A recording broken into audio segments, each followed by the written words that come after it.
पूसा नरेंद्र काला नमक 1 और पूसा नरेंद्र CRD 2 करके एक धान आता है, दोनों मतलब यही वैरायटी ज्यादातर प्रचलित है। 65 रुपए प्रति किलोग्राम इस सीड को हम लोग देते हैं। 65 रुपए प्रति किलोग्राम। ये सब वैरायटी की खासियतें है, इसमें खुशबू भी है और खुशबू के साथ साथ इसका जो उत्पादन है 18 से 20 कुंटल प्रति एकड़ हमारा काला नमक का धान पैदा हो जाता है। सांभा के टक्कर का धान है वो उतना लगभग पैदा हो जा रहा है। जो भी पैदा हो रहा है 50-55 में किसान मतलब लेकर के चले जाते हैं, धान इसका बिक जाता है। 55 रुपए किलो तक धान बिक जाता है। भगवान बुद्ध का प्रसाद इसको कहा जाता है। नमस्ते, गांव जंक्शन के लिए मैं हूं स्नेहलता शुक्ला और पूर्वांचल में 11 जिलों के लिए एक अच्छी खबर आती है जब पता चलता है कि काला नमक चावल को GI टैग मिल जाता है। GI tag geographical identification. अब पूर्वांचल के 11 ज़िलों में काला नमक चावल को ये मौका मिला है। अब इसकी खासियत क्या है, खूबी क्या है, ये तो इसे खाने वाले और इस क्षेत्र में रहने वाले जानते हैं। लेकिन अब मकसद ये है कि GI टैग देने के बाद पूरे देश ही नहीं पूरी दुनिया में काला नमक चावल को चखने का लोगों को मौका मिले और इसकी खुशबू में वो भी जान पाएँ कि ऐसा खास क्या है कि खींचे चले आते हैं। बस्ती के KVK सेंटर में बीबी सिंह जी हमारे साथ हैं जो काला नमक चावल के इस वैरायटी के लिए अब आने वाले सीज़न की पूरी तैयारी कर चुके हैं। ये मुफीद वक्त है बीबी सिंह जी, अगर कहूँ बीज को सही तरीके से कलेक्ट कर लेने का और तैयारी करने का। काला नमक का जो मुख्य समय है 20 जून से हम लोग इसकी वैरायटी का नर्सरी डालते हैं। हमारे यहाँ से 5 मई से हम लोग इसके बीज का वितरण कर रहे हैं। अच्छा, एक और खास बताएं कि पूर्वांचल में हर जगह काला नमक के बीज, मुझे अगर मैं सही हूँ तो उपलब्ध नहीं है, चंद जिलों में और दिल्ली में उपलब्ध है, ऐसा है क्या? जी मैम, यही बात है क्योंकि इस काला नमक का जो बीज है ये हर जगह उपलब्ध इसलिए नहीं है कि चूंकि हमारा जो बस्ती का कृषि विज्ञान केंद्र है ये विगत 3-4 वर्षों से काला नमक का बीज यहाँ पे सीड प्रोडक्शन किया जा रहा है। जब इस वैरायटी जो नई प्रजाति इस समय आ गई है, पहले तो हम लोग काला नमक सिद्धार्थनगर ही माना जाता था कि सिद्धार्थनगर में इसकी खेती करते हैं, लेकिन अब इधर पूर्वांचल में जो 11 जिले आप बता रही हैं उन 11 जिलों का जब चयन हुआ तो उसमें मेरा एक बस्ती सेंटर था जो कि मेरा जमीन जो यहाँ का मिट्टी है बिल्कुल प्योर बालू है जहाँ पे हम लोग खड़े हैं। लेकिन आप देख रही हैं कि इस बालू की जमीन में भी केवल सिंचाई के साधन उपलब्ध करा देने मात्र से हम यहाँ पर भी काला नमक इस जो हमारा पूसा नरेंद्र काला नमक 1 वैरायटी जो पूसा संस्थान और हमारा नरेंद्र देव आचार्य नरेंद्र देव कृषि विश्वविद्यालय कुमारगंज ने तैयार किया हुआ है, ये हम बालू के जमीन में भी इसको पैदा कर सकते हैं। बलुई जमीन के लिए भी सही है। यहाँ पर मैडम जैसे 65 रुपए प्रति किलोग्राम इस सीड को हम लोग देते हैं। 65 रुपए प्रति किलोग्राम। और वैसे 100 तक की हम लोग डिमांड करते हैं कि 100 से कम में इसका नुकसान है क्योंकि इसमें खर्चे भी अधिक आते हैं।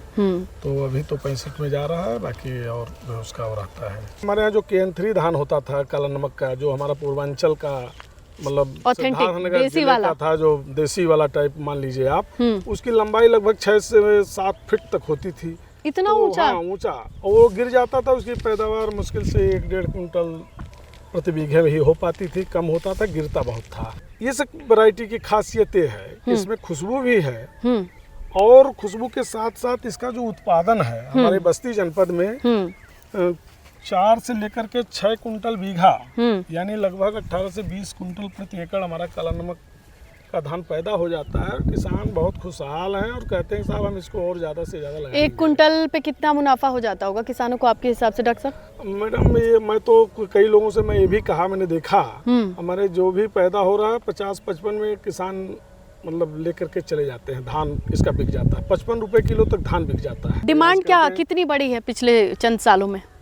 चंद सालों की मैडम डिमांड तो इनको देने लेने का काम, जैसे और बहुत सारी एजेंसियां हैं, कृषि विभाग। आपने क्या नोटिस किया अपने केंद्र पे? मेरे केंद्र पे तो अभी मैं इस साल भी देख रहा हूँ कि बहुत सारे लोग आ रहे हैं और अभी मेरा धान जा ही रहा है। किसानों के लिए सलाह देते हैं कि आप लोग अगर ज़्यादा से ज़्यादा काला नमक का ही बोएं। बहुत सारे किसान हमारे पास आते हैं, सलाह लेते हैं, एडवाइस लेते हैं, तो वही लोग बताते हैं कि साहब ये तो सांभा के टक्कर का धान है और उतना लगभग पैदा हो जा रहा है। तो हम भी कहते हैं कि साहब अगर हो रहा है तो आप लोग सांभा को छोड़ करके काला नमक ज़्यादा से ज़्यादा लगाइए, क्योंकि मेरे अलावा बहुत सारे किसानों के पास भी बीज है जो किए हुए हैं वो अपना भी स्वयं कर रहे हैं, उसको फैला रहे हैं और करते हैं। इसकी उत्पत्ति तो सिद्धार्थनगर से हुई है, थोड़ी काला नमक की कहानी बता दीजिए हमें आप।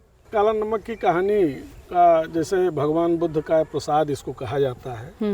और काला नमक में भी बर्डपुर का गांव है, एक बर्डपुर स्थान है सिद्धार्थनगर जनपद में। वहीं पे आज भी 2-4 किसान ऐसे हैं कि जो उस काला नमक का मेन खुशबू और मेन जगह है, वहीं से इसकी भगवान बुद्ध का प्रसाद और भगवान बुद्ध ही उसको लाए थे, मतलब अपना किए थे, ऐसा माना जाता है। धान तो सुनहले रंग का होता है जहाँ तक आम लोग जानते हैं, उसका रंग हल्का गोल्डन येलो होता है। इसको तो दूर से देखने पे ब्राउन, ग्रे या ब्लैक ही आता है। ब्लैक आता है जी। तो मैम इसी में धोखा भी कुछ किसान लोग हमारे खा जाते हैं, क्योंकि मार्केट में भी बहुत तरह का काला नमक है। लेकिन हमने देखा जो पूसा नरेंद्र काला नमक 1 और पूसा नरेंद्र CRD 2 करके एक धान आता है, दोनों मतलब यही वैरायटी ज्यादातर प्रचलित है और इसी को हमारे किसान लगा रहे हैं, उनको ज्यादा लाभ भी। तो धोखा किस बात की खा रहे हैं, किस चीज का धोखा? ये खाते हैं कि बहुत सारे लोग और वैरायटी के काला नमक के नाम से बेच देते हैं। धोखेधड़ी से कैसे बचें आखिर? अब धोखेधड़ी से ही बचना है कि अच्छे संस्थानों पे और अच्छे जो दुकानदार हैं, अच्छे किसानों से अगर बीज लिया जाए तो मुझे लगता है कि उनको ज्यादा बढ़िया रहे। और एक सुझाव और है उनके लिए कि जैसे अगर इसकी खेती की जहाँ तक बात आती है, अभी तो हम लोग चर्चा कर रहे थे कि बालुई जमीन में होती है, लेकिन अगर बलुअर जमीन में जैसे हमारा ये खेत आप देख रही हैं, इसमें ढैंचा की हम पलटाई करेंगे। आज हमारा बुआई हो गया ढैंचा का, 45 दिन बाद इसकी अच्छा, इसमें ढैंचा बो रखा है आपने? आज बुआई हो गई। ओके। ढैंचा दलहनी फसल है, 45 दिन में इसकी नाइट्रोजन फिक्स कर देगी, यूरिया की खपत कम करेगी, इसका जो कार्बनिक पदार्थ की मात्रा बढ़ेगी और काला नमक इसमें बहुत बढ़िया ढंग से हो जाता है। इसी आधार पे हम इस बलुई में भी इसको बढ़िया से कर लेते। हम लोग 20 जून की इसकी नर्सरी डालते हैं।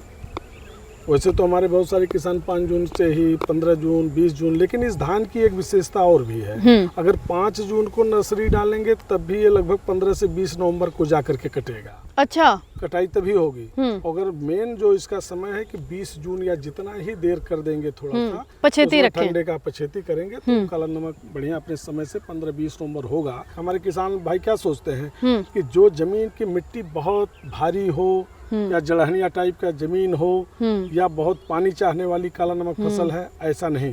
पूसा और हमारे आचार्य नरेंद्र देव के वैज्ञानिकों ने जो धान की ये वैरायटी निकाली हुई है, पूसा नरेंद्र काला नमक 1, काला नमक, इसमें खुशबू, इस पे खाने का टेस्ट तथा इसको पैदा करने के लिए। लेकिन कह रहे हैं किसान चिकनी मिट्टी ढूंढता है धान रोपाई के लिए, उसमें भी पानी लगा के रखता है कि और पानी रोक के रखे। उसको आप कह रहे हैं कि आप बलुई टाइप की ऐसी भुरभुरी मिट्टी में भी उगा रहे हैं। रिस्क ले बाकी किसान?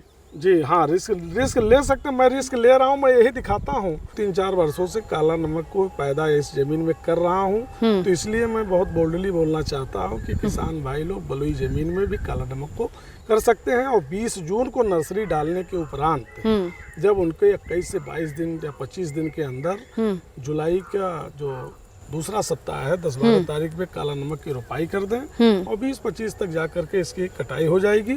और मुख्य बात यह है कि केवल इसमें जो नाइट्रोजन, फास्फोरस, पोटास की बात आती है, 120 kilogram nitrogen, 60 kilogram phosphorus, 40 kilogram potash, इसको जिसमें से नाइट्रोजन की जो देने का है कि आधी मात्रा, फास्फोरस और पोटास की पूरी मात्रा रोपाई के समय हम लोग देते हैं। शेष मात्रा जब कल्ला धान में आता है उस समय 1/4 भाग और 1/4 भाग जब बाली निकलने से 1 सप्ताह पहले देते हैं। एक सावधानी और थोड़ी बरतने की जरूरत पड़ती है कि जब काला नमक की बाली आती है तो चूंकि उस समय टेस्ट बढ़ता है तो कीड़ों का प्रकोप भी काफी होता है। और ये तो खुशबू वाली वैरायटी है। खुशबू वाली वैरायटी है तो कीड़े भी बड़ा अटैक करते हैं इसमें। फिर तो उस समय अगर हम लोग कोई इंसेक्टिसाइड जो मार्केट में उपलब्ध हो उसको अगर हम लोग डाल दें तो काफी जो है सही रहता है और धान बहुत बढ़िया पैदावार होता है। बहुत ही अच्छा है, एक अच्छी वैरायटी है। किसान लोग जानते हैं कि बंजरिया फार्म पे ये धान उपलब्ध है। आप जैसे लोग हम लोगों के वीडियो बनाते हैं, उसको सुन करके और लोग लगाते हैं। और हम ये इसलिए बनाते हैं कि इस वीडियो को देखने वाले ये जाने कि कहीं से भी नकली बीज जैसे खरबूज तरबूज के साथ बाराबंकी बेल्ट में जो हुआ वैसा किसी और किसान के साथ होना। और ये इसलिए होता है कि जितनी डिमांड होती है उतनी सप्लाई होना। तो अगर आप जितने बड़े पेड़ बनेंगे तो किसानों को उतनी छाया मिलेगी। आपका रकबा जितना रहेगा किसानों को इतना आसानी से बीज मिलेगा। जिस दिन आपके पास बीज कम, किसान बाहर का मुंह देखेंगे, बाहर का मुंह देखेंगे तो धोखाधड़ी के चांसेस भोले भाले किसानों के लिए बहुत बढ़ जाते हैं। जैसे हम तो करते ही हैं, साथ में जो मेरे प्रगतिशील किसान जिनको हम सीड देते हैं उनको भी बीज उत्पादन के बारे में बता देते हैं, करके बताते हैं। बहुत उनके बढ़िया। बीज को हम लोग ये बता देते हैं कि हमारे फला किसान के यहाँ बीज है, आप वहाँ से उठा लीजिए। ये भी जानकारी है? हाँ, ये भी जानकारी अरे है, वाह। आप वहाँ से ले लीजिए। आप बीबी सिंह जी, आपसे बात करके अच्छा लगा। उम्मीद है जो किसान खासकर पूर्वांचल के होंगे वो समझ जाएंगे कि क्या क्या चीज़ें करनी है। मिट्टी वाला बैरियर नहीं ढूंढना है, थोड़ी सी बलुई और बुरबुरी मिट्टी में भी ढेंचा बो करके आप तैयारी शुरू कर दीजिए। बाकी कुछ जानकारी हम आप तक पहुँचाते रहेंगे। कृषि विज्ञान केंद्र ऐसा ही हमारा फलता फूलता रहे, किसानों की मदद करता रहे। बीबी सिंह जी, आपको बहुत धन्यवाद। धन्यवाद मैम, धन्यवाद। कृषि विज्ञान केंद्र बस्ती से मैं स्नेहलता शुक्ला, गांव जंक्शन के लिए। गांव जंक्शन को सभी सोशल मीडिया प्लेटफॉर्म्स पर फॉलो करें। व्हाट्सएप चैनल और जीमेल आईडी पर भी संपर्क साध सकते हैं।